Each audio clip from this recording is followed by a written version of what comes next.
Sud Radio, le Grand Matin Week-end, 6h-10h, Jean-Marie Bordry. Bienvenue à vous dans le Grand Matin Week-end sur Sud Radio. On est ensemble jusqu'à 10h. C'est le début des vacances. On va essayer d'en profiter tout en faisant attention à rester en bonne santé. C'est d'ailleurs le thème du débat du samedi. On en parle tout de suite. Sud Radio, le débat du samedi. On s'attendait à voir la visite du Père Noël et c'est le Père Fouettard, Jean Castex, que les Français ont pu entendre hier. Jean Castex, Premier ministre, qui nous annonce qu'en janvier, le pass sanitaire sera transformé en pass vaccinal. Concrètement, qu'est-ce que ça change ? Eh bien, ça veut dire qu'il ne vous suffira plus d'avoir été dépisté récemment négatif au coronavirus pour pouvoir entrer dans un restaurant. Il faudra avoir un pass vaccinal complet. Est-ce que ça change quelque chose à votre quotidien ? C'est la question qu'on vous pose sur le Twitter de Sud Radio. Vous votez, on fera un point sur la première tendance dans quelques instants. Avant ça, on retrouve tout de suite nos deux invités. Aurore Boyard, bonjour à vous. Bonjour. Et bienvenue sur Sud Radio. Avocate au barreau de Toulon. Loïc Hervé est également avec nous sur Sud Radio. Bonjour à vous. Bonjour. Sénateur Union centriste de Haute-Savoie. Loïc Hervé, vous étiez un opposant farouche au pass sanitaire. Est-ce que vous êtes un opposant tout aussi farouche au pass vaccinal ?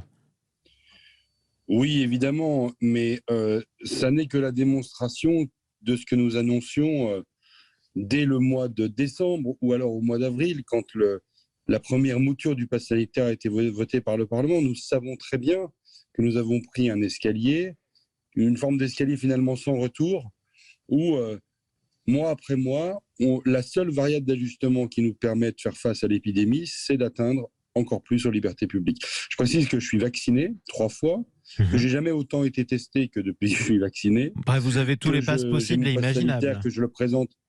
Pardon ? Vous avez tous les passes possibles et imaginables. Vous êtes en règle. Oui, le pass sanitaire, je le présente quand on me le demande. Je porte le masque quand on l'exige, etc.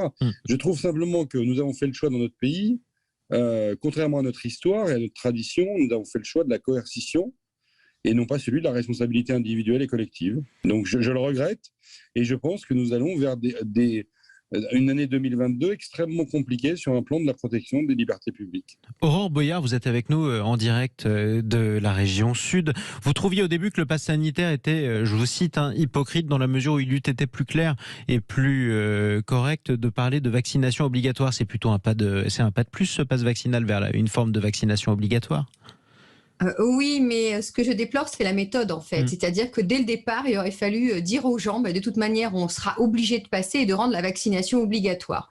Puisque des mois après, on y est. On pointe encore du doigt les incohérences du gouvernement, ce que certaines personnes appellent des mensonges. C'est-à-dire qu'il y a 3 semaines encore, Olivier Véran indiquait qu'il n'y aurait pas de passe vaccinal. Or, on va y être aujourd'hui. Le projet de loi va être présenté au mois de janvier et ça va poser quand même des questions. Je pense que de toute façon, ce projet de loi, ou tout le moins la loi, ce qu'elle sera votée, sera soumise au Conseil constitutionnel, soit que le gouvernement va lui soumettre avant, soit que des justiciables vont le saisir. Pourquoi ? Parce que ça pose toujours la même...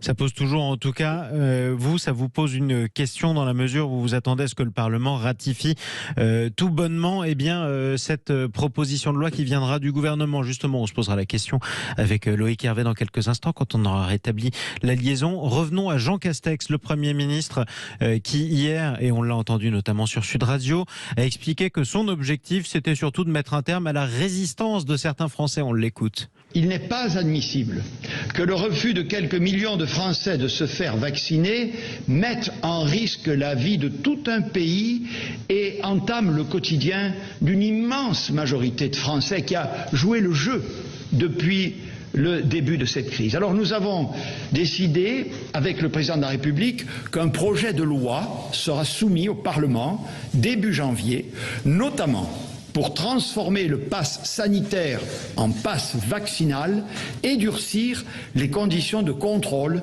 et de sanctions contre les faux passes. Deux impératifs différents. Du côté de Jean Castex, il s'agit tout simplement de faire en sorte qu'on ne soit plus sujet à une nouvelle vague qui mettrait en péril nos structures hospitalières en France. De votre côté, Loïc Hervé, le plus important, c'est les libertés individuelles. Est-ce qu'il est possible de concilier les deux ou pas ? Bien sûr, il existe un pays dans l'Union européenne, un pays voisin de la France qui s'appelle l'Espagne, dans lequel il n'y a pas de passe sanitaire, dans lequel... On est plus vacciné.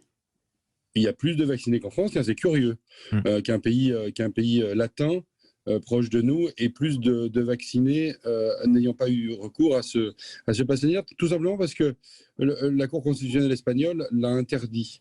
Donc le type de modèle et ce qu'a évoqué Jean Castex hier soir me préoccupe, puisque je vous le redis, la seule marge de manœuvre du gouvernement, c'est pas le renforcement des capacités hospitalières, c'est pas le fait de responsabiliser les Français et d'être dans une logique de confiance, c'est d'atteindre à nouveau aux libertés publiques et de dire, et je rejoins ce que Maître évoquait tout à l'heure, et de se contredire mois après mois, c'est-à-dire qu'on annonce des choses.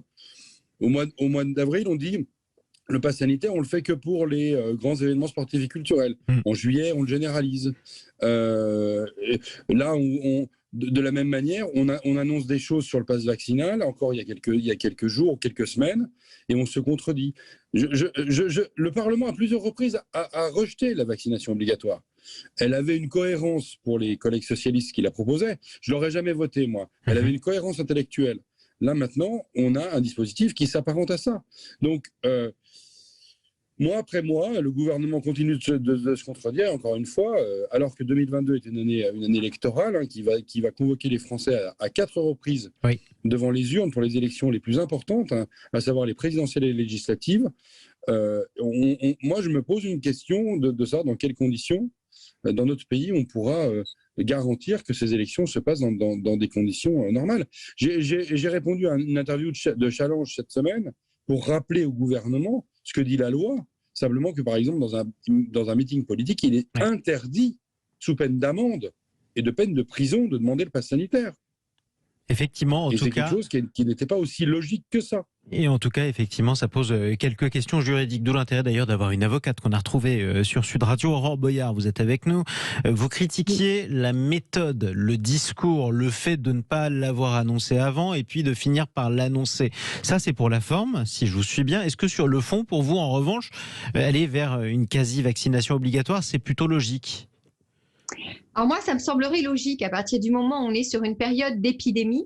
Il faut rappeler quand même qu'il y a de nombreux autres vaccins qui sont obligatoires et qui ont été rendus obligatoires justement parce qu'il y avait des épidémies, par exemple ROR à l'époque où on n'arrivait pas à les soigner. Voilà, la seule différence qu'il y a, c'est que il y a pas de, si vous n'êtes pas vacciné sur ces vaccins obligatoires aujourd'hui, il n'y a pas de poursuite qui est engagée contre vous. Tandis qu'avec le pass vaccinal, il y aura des poursuites peut-être pour les gens qui ne l'ont pas, pour les gens disons qui sans passe vaccinal vont quand même essayer de se rendre dans les lieux publics. Et c'est toute cette coercition, toutes ces amendes, toutes ces poursuites qui sont engagées contre les gens qui portent une atteinte aux libertés. Alors on va me dire, oui, mais si on a le passe vaccinal obligatoire, mais que derrière, on n'a pas, finalement, on n'a pas le qu'est-ce que ça va faire? C'est ça, moi, à mon sens, le problème, si vous voulez. Parce que les gens sont capables de prendre leurs responsabilités. Ceux qui ne sont pas vaccinés savent qu'avec l'état de délabrement de nos hôpitaux, il faut savoir qu'aujourd'hui, quand même, le gouvernement a demandé aux hôpitaux de différer l'opération. Ça y est, on est encore entré dans le dur. Voilà. Il y a des opérations même urgentes qui ne pourront pas se faire. Donc, on est sur on essaie d'essayer de gérer toujours les hôpitaux. Et c'est pour ça qu'ils vont rendre le pass vaccinal. C'est tout. Mais ça pose beaucoup de questions. Est-ce qu'il y aura des dérogations? Est-ce que les lycéens, est-ce que ça sera obligatoire aussi pour les lycéens? Il y a beaucoup de questions auxquelles on n'a pas de réponse aujourd'hui.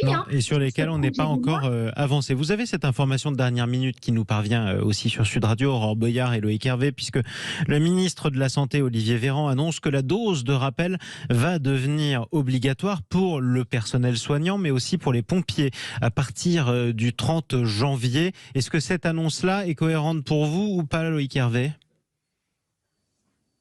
Il faut bien donner une date, puisque le rappel, je vous dis quand même que pour avoir le pass sanitaire, il faut que votre rappel soit fait avant le 15 janvier. Oui. Donc là, on est 15 jours après. Oui. On n'est plus sur les dispositifs du pass sanitaire, on est sur une autre disposition de la loi qui est l'obligation vaccinale des soignants. Donc, elle est cohérente, en tout cas, avec la stratégie du gouvernement. Sur le reste, j'en sais pas grand-chose, parce que quand vous entendez Delfrécy qui vous annonce une 4e dose, je pense qu'on n'est malheureusement pas sorti de l'auberge et qu'à force d'avoir des deadlines et ce système qui est un système qui est d'une perversité totale, puisque on a mis le doigt dans un engrenage qui va être très compliqué à démanteler. Oui. on a construit un système qui pose des dates et des obligations et qu'il va falloir à un moment donné arrêter. Et on l'a vu dans les différents moments de cette crise, il est plus difficile d'arrêter certains dispositifs que de les mettre en place. En tout cas, il est aussi encore plus difficile de mettre un terme à cette pandémie. Il faut le rappeler aussi, on était il y a quelques minutes en direct sur Sud Radio avec un virologue qui nous expliquait justement que la seule chose dont on était certain face aux variants Omicron, c'est que la 3e dose limitait très fortement les cas graves. Est-ce que ça, c'est une raison du coup pour intensifier le plus possible l'effort pour que les Français se fassent vacciner avec cette dose de rappel? Aurore Boyard. Oui, bien sûr. Par contre, les dates sont intenables puisqu'aujourd'hui, si vous voulez prendre rendez-vous pour une 3e dose de vaccin, c'est saturé. On vous propose des rendez-vous au mois de mars. Alors, fixer une deadline au 15 janvier, c'est totalement ridicule. Ouais. Ou alors, il faut qu'il rouvre les vaccinodromes, comme il l'avait fait à un moment donné. Il faut quand même être logique. On ne peut pas obliger les gens d'un côté et ne pas mettre suffisamment de moyens matériels à leur disposition. Effectivement, ça fait partie en tout cas du problème. Merci à tous les deux d'être intervenus sur Sud Radio. On posait cette question sur le Twitter de Sud Radio. Est-ce que ce pass vaccinal à la place du pass sanitaire va changer quelque chose à votre quotidien après les annonces de Jean Castex? Et vous répondez non à 64% d'entre vous. Pour être assez précis, d'ailleurs, un certain nombre d'entre vous répondent aussi non, parce que pour ma part, tiens, comme Mina, moi je boycottais les lieux qui me demandaient un pass sanitaire. Ça ne changera rien si le pass devient vaccinal. Merci Loïc Hervé, sénateur Union centriste de Haute-Savoie. Merci à vous. Aurore Boyard, avocate au barreau de Toulon. Dans quelques minutes, la Minute Zen, c'est avec Carole Serra.